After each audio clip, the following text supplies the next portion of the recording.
नमस्ते साथीहरू, आज चाहिँ म बुढानीकण्ठ नजिकै रहेको कृष्ण मन्दिरको भ्रमणको लागि जाँदैछु। भिडियो हेरेर कस्तो लाग्छ हजुरहरूले सुझाव सल्लाह र नयाँ हुनुहुन्छ भने युट्युबलाई सब्सक्राइब लाइक सेयर पनि गर्न नबिर्सनु साथीहरू। ढिलो नगरिकन भिडियोतर्फ लाग्नु।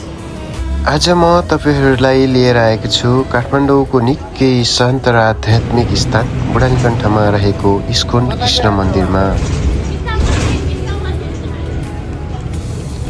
कृष्ण मन्दिरसम्मको यात्रा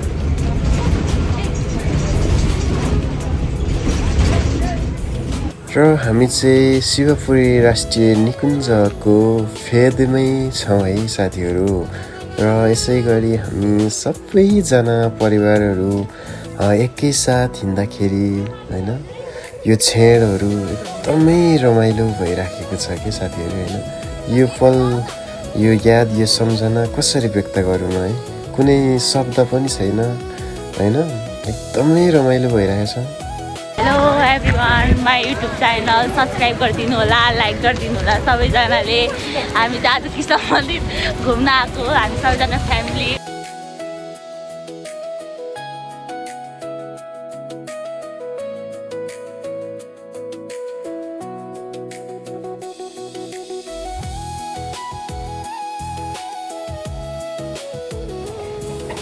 हेलो हेलो भन्दै आउनु न के।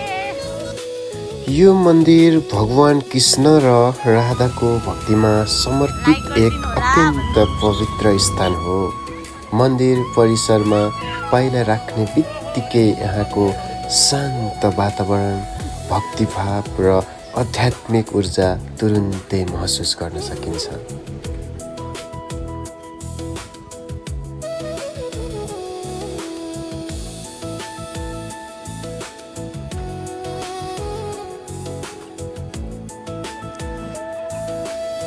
र यहाँ हरेक दिन भक्तजनहरू भेला भएर हरे कृष्ण हरे रामको भजन र कीर्तन गर्छन्। भजनको धुन, घन्टीको आवाज र भक्तजनहरूको श्रद्धाले यो ठाउँलाई अझै पवित्र र सुन्दर बनाउँछ। यो चाहिँ हरे कृष्ण मन्दिर बुढानीकण्ठ नजिकै रहेको हरे कृष्ण मन्दिरमा आएको छौँ आज चाहिँ हामी।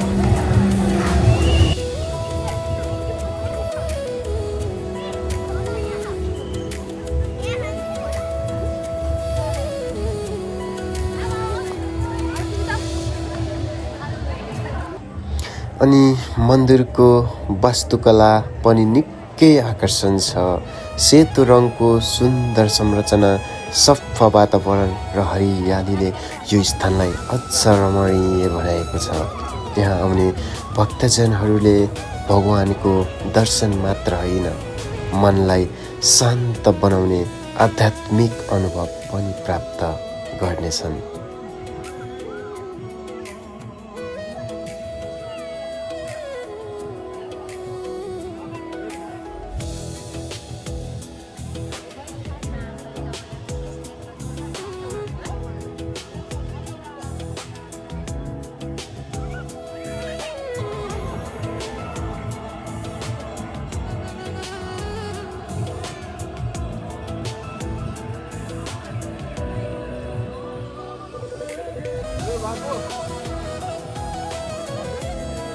र मैले हजुरहरूको सामु छोटो र मैले जानेको सकेको र मैले बुझे जति छोटो मिठो भिडियोहरू हजुरहरूमा उपस्थित गराएको छु। र हजुरहरूलाई मेरो भिडियो कस्तो लाग्छ सुझाव सल्लाह र लाइक सेयर सब्सक्राइब पनि गर्न नभुल्नुहोला है साथीहरू।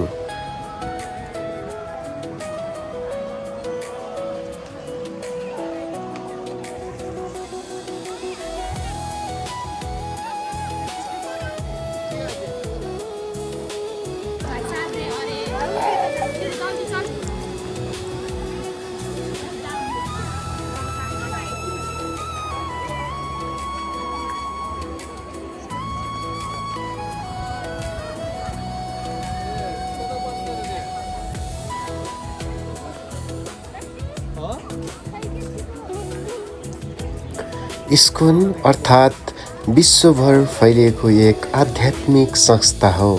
जसको मुख्य उद्देश्य भगवान श्रीकृष्णको भक्ति, ज्ञान र प्रेमलाई संसारभर फैलाउनु हो। नेपालमा पनि यसको प्रभाव बढ्दो छ र सधैँ भक्तजनहरू यहाँ दर्शन र आध्यात्मिक ज्ञान लिन आउँछन्। र मन्दिर परिसर निकै सफा र सुन्दर व्यवस्थित छ। यहाँको वातावरण अत्यन्त शान्त छ, जहाँ भजन र कीर्तनको मधुर आवाजले मनलाई तुरुन्तै आनन्दित बनाउँछ। यहाँ प्राय हरे कृष्ण कृष्ण कृष्ण हरे हरे, हरे राम राम राम हरे हरे भन्ने मन्त्रको कीर्तन भइरहन्छ। हेलो नमस्ते साथीहरू, सबैजनालाई मेरो स्वागत छ। आज चाहिँ हामी कृष्ण मन्दिरमा दर्शन गर्नलाई आएका छौँ। हजुरहरू पनि आउनु होला भन्ने आशा गर्दैछु। अब हामी यहाँभित्र पनि देख्छौँ साथीहरू। यो मन्दिर केवल पूजा गर्ने स्थान मात्र होइन, आध्यात्मिक शिक्षा प्राप्त गर्ने ठाउँ पनि हो। यहाँ विभिन्न धार्मिक कार्यक्रम, प्रवचन, भजन कार्यक्रम र आध्यात्मिक कक्षाहरू पनि सञ्चालन हुन्छ।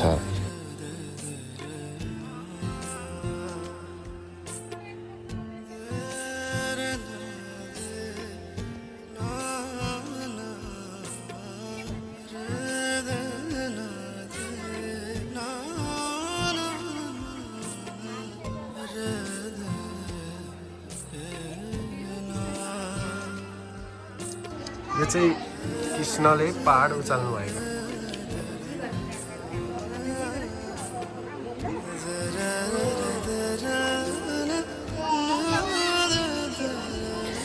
विशेष गरी कृष्ण जन्माष्टमीको अवसरमा यहाँ निकै ठुलो उत्सव मनाइन्छ।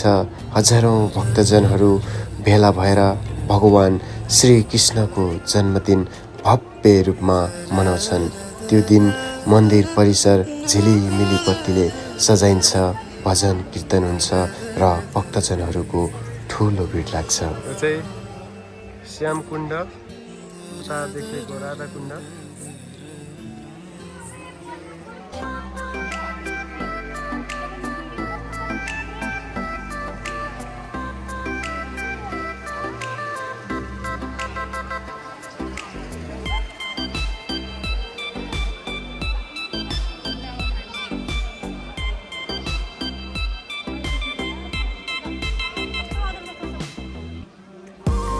र मन्दिर वरिपरि सुन्दर दृश्यहरू पनि देख्न पाइन्छ। हरियाली, शान्त वातावरण र भक्तजनहरूको श्रद्धाले यो ठाउँलाई अझ आकर्षण बनाएको छ। यहाँ फोटो खिच्न, घुम्न र शान्त समय बिताउन पनि धेरै राम्रो लाग्छ। यहाँ आउने धेरै मानिसहरू भन्छन् जीवनमा कहिलेकाहीँ यस्तो ठाउँमा आउनु जरुरी हुन्छ जहाँ मन शान्त होस्, विचार सकारात्मक बनोस् र आत्मालाई सन्तुलन मिलोस्। इस्कन कृष्ण मन्दिर त्यस्तो एक विशेष स्थान हो।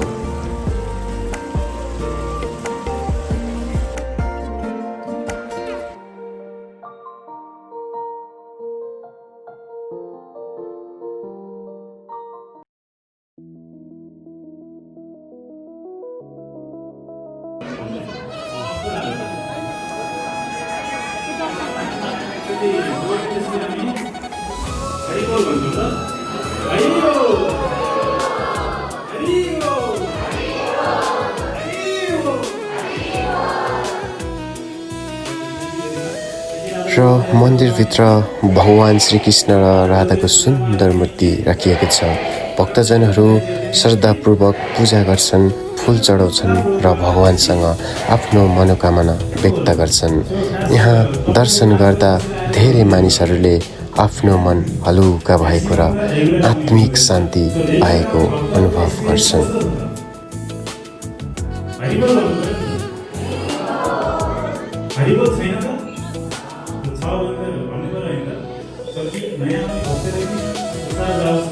त्यसैले यदि तपाईँ धार्मिक स्थल घुम्न मन पराउनुहुन्छ, आध्यात्मिक वातावरण अनुभव गर्न चाहनुहुन्छ वा काठमाडौँ वरिपरि नयाँ ठाउँ खोजिरहनु भएको छ भने यो मन्दिर अवश्य आफ्नो यात्रा सूचीमा राख्नुहोस् है।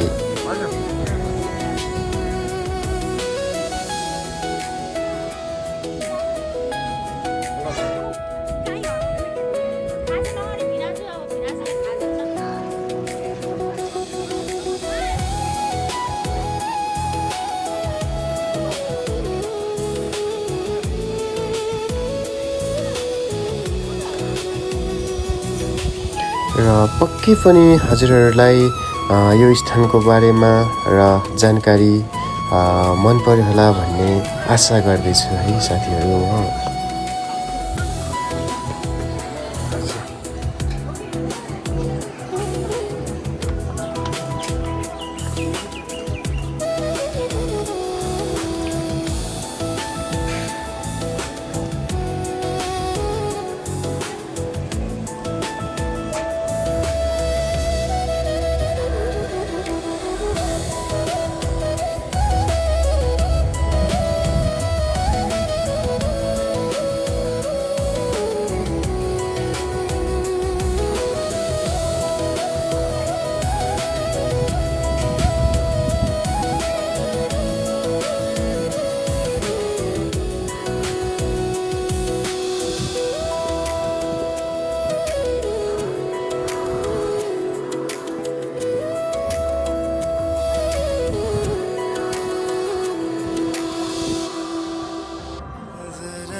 धन्यवाद साथीहरू।